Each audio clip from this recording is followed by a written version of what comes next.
Good morning everyone, welcome to my channel and it's me again, ang inyong chismosong ka-Alda Vlogger. So gusto ko munang magpasalamat sa inyong lahat sa mga walang sawang tumatangkilik, nanonood, sumusuport at sumusubaybay ng mga content ko here on my YouTube channel. So wag ninyong babaktawan o lalaktawan tong ating main topic ngayong araw. I'm sure na hindi ninyo pagsisisihan na pinanood nyo to mula umpisa hanggang hulihan. And syempre, huwag kayong mag-i-skip ng segment. Buuin nyo to start to finish. And guys, huwag ninyong kalimutan to i-share para mas lalo tayong dumami. Kaya ito na, dumako na tayo sa ating main topic for today's video agad-agad.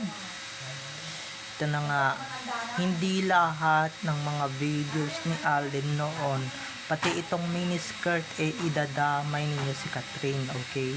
Or isasabit ninyo si Catherine. Magkaroon naman kayo ng konting consideration, okay? So, ito na guys, watch this mamaya. Ipapaliwanag ko sa inyo ng buong buo.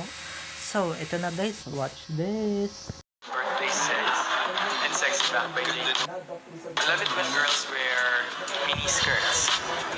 Jeremiah, it's called birthday says, and sexy back by Jane. I love it when girls wear mini skirts. Jeremiah, it's called birthday says, and sexy back by Jane. I love it when girls wear mini skirts. Jeremiah, it's called birthday says, and sexy back by Jane. At kung nakita nyo na ngayong recap, so eto na, dumako na tayo sa ating main topic for today's video agad-agad.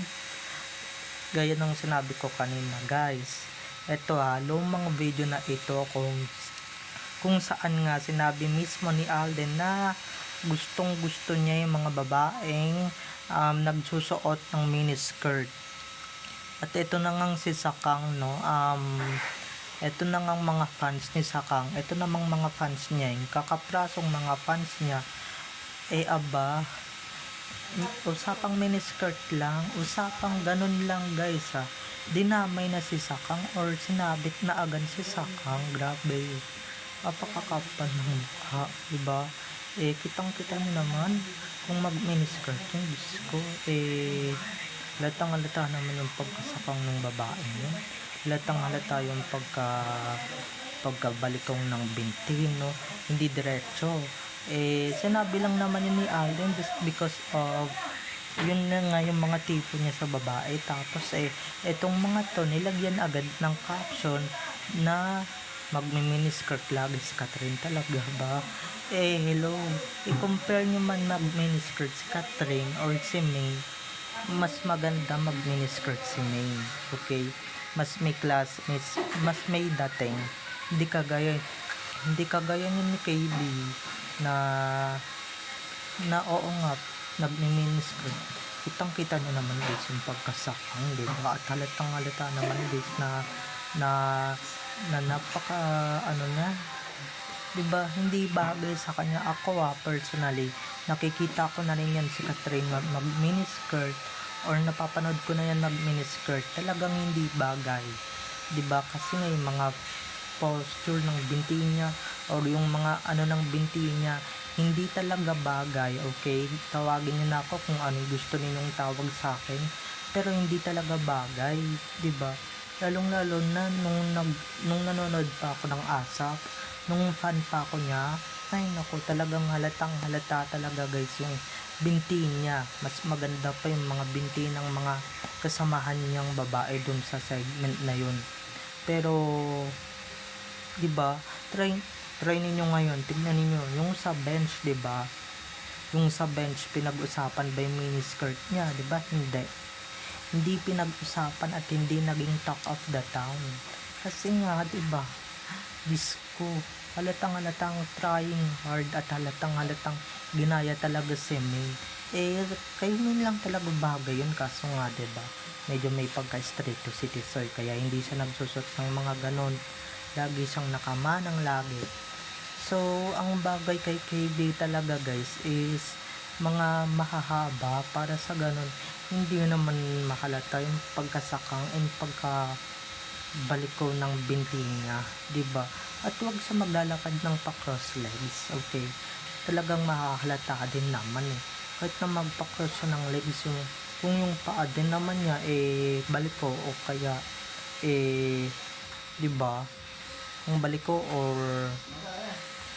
or hindi tuwid yung pagkaka-form ng binti niya at mahahalata mo naman sa paa niya, di ba, na parang yung parang mga ibang host din na sakang din, di ba, na halatang-halata din talaga yung pagkasakang kahit na i-cross legs mo pa yan, kahit na sabihin mong maganda pa yan maglakad, maganda yan rumampa, ay naku, talagang cross legs yan, wala kayong, diba, hindi nyo na mababago yan at hindi nyo na talaga maitutuwid yan. Pero para sa akin na hindi ko na idol yung isang tao, diba, pangit na, kaya nga nagsusot siya ng mahaba, diba, kaya nga laging nakamanang yan, kasi nga diba, kasi nga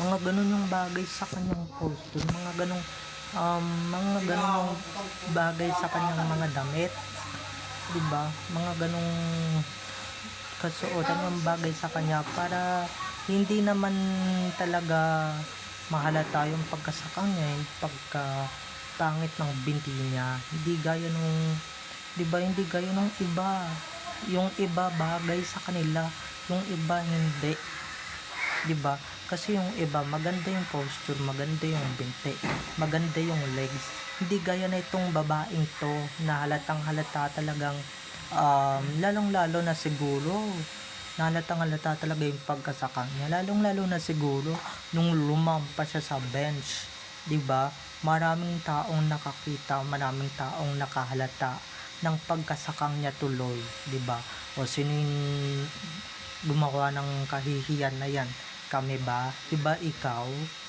Diba ikaw lang naman yung nagpipilit na gumaya kay Maine Mendoza o kay Ming, pero hindi mo naman talaga magaya-gaya kasi nga pagka ginaya mo magiging trying hard ka ng bonggang-bongga, diba, lalang guys, ang hirap na lang talaga magsalita, diba, panoorin ninyo yung mga previous niya ni KB para matauhan kayo na hindi talaga bagay sa kanya mag mini skirts, okay, hindi bagay sa kanya mag maikling damit, ay maikling skirts, okay, bagay lang yun sa mga babaeng magaganda ang posture ng binte, magaganda ang mga binte, hindi gaya nung isa dyan na talagang trying hard, diba,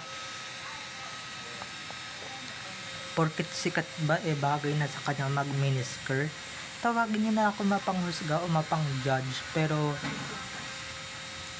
nagsasabi lang naman ako guys ng katotohanan na talagang wag ninyong ipilit, wag ninyong ipagsaksakan, ipagduldulan yan sa KB kay Alden, okay, lalong lalo na sa mga old videos ni Alden, just like miniskirt, gusto ni Alden sa mga babae or girls na mag miniskirt or maiksing shorts, pero guys, noon yun, hindi ba pwedeng magbago, hindi ba pwedeng magbago ng pananaw, di ba, hindi ba pwedeng magbago ng sagot na hindi niya na gusto mag miniskirts, di ba, ang mga girls, pero guys, kahit na hindi mag miniskirt si May or hindi siya mag skirts ng bonggang-bongga, talagang maganda, may class, okay, at saka hindi balikang yung binte, yun talaga yung problema,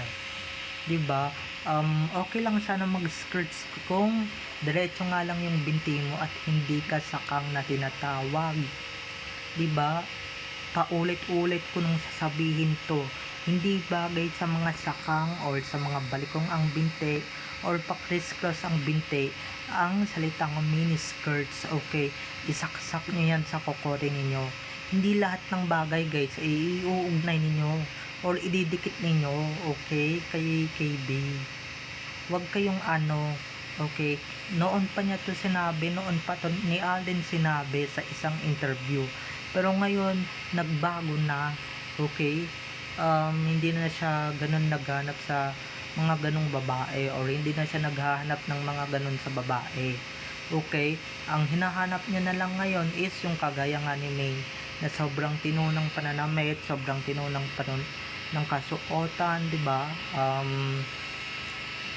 Not too much sexy, di gaya nung isa dyan na sexy nga, pero di ba yung katawan pangit. So alam niyo na mga ka-ADN kung ano yung sinabi ko Basta babay na mga ka-ADN. I love you all. Have a nice day. Keep safe and God bless everyone.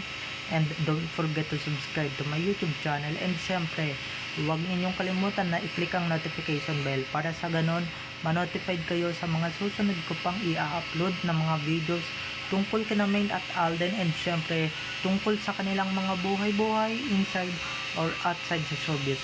Babay na mga ka-ADN. Enjoy watching everyone. Bye-bye! At naku guys, talagang ang na-observe ko lang pag siya nagsusot ng miniskirt, parang mga walang class, 'di ba? Parang walang dating. Tapos tatry nyo pa na laging mag-miniskirt. Saan ba? Nabasa ko sa caption, mukhang laging mag-miniskirt si Sakang o mapapadalas mag-miniskirt. Hello, yung mga miniskirts na yan guys, yung mga miniskirts na yan, may binabagayan lang yan ng mga tao, or may mga binabagayan lang yan. Like kung maganda ka, oo maganda siya kung maganda, pero noon, 'di ba? Makikita ninyo talaga guys, mukha siyang gusgusin noon na naayusan lang ngayon, okay? Ang bagay kay KB, mini skirt, okay? Yung mga skirts, yung mga ano lang, yung mga pangmanang, hindi yung mga pang ano lang, hindi yung mga pang bonggang suot, kasuotan, 'di ba? Pinabagayan lang yun dun sa mga bagay. Kung si Main lang yan, kahit na mag miniskirt lang yan or mag sports bra, bagay na bagay sa kanya kasi nga may dating, tsaka mukhang mamahalin. Hindi kagaya na ito na mamahalin na ngayon damit, mukha pa rin ewan yung mga pananamit or yung damitan yan, mukha pa rin ewan. 'Di ba? Hindi ako sa nanlalait, pero talagang kalait-lait at kahusga-husga din naman talaga yung babaeng yun, okay? Hindi naman tayo sa nanghusga, okay? Pero yung ipagduldulan nyo pa talaga na bagay daw kay KB yung miniskirt, talaga ba bagay? Para sa inyo, oo bagay, pero para sa aming ADN, mas bagay yan kay Main at Main dating pa, kaso nga may stricto nga lang, 'di ba? Si Alden ayaw niyang pinagsusot ng ganun si Main kasi nga parang ano daw, okay? Ayaw niya ng ganun kasi baka mamaya, alam niyo naman mga panahon ngayon, so alam niyo na yon, hindi kagaya nung isa dyan na wala namang protekta, kaya okay lang na magsuot siya ng miniskirt kasi nga wala namang may pake, okay? So, at walang may pake kung ano man mangyari. So, babay na mga ka-ADN. Enjoy watching everyone. Bye-bye. I love you all.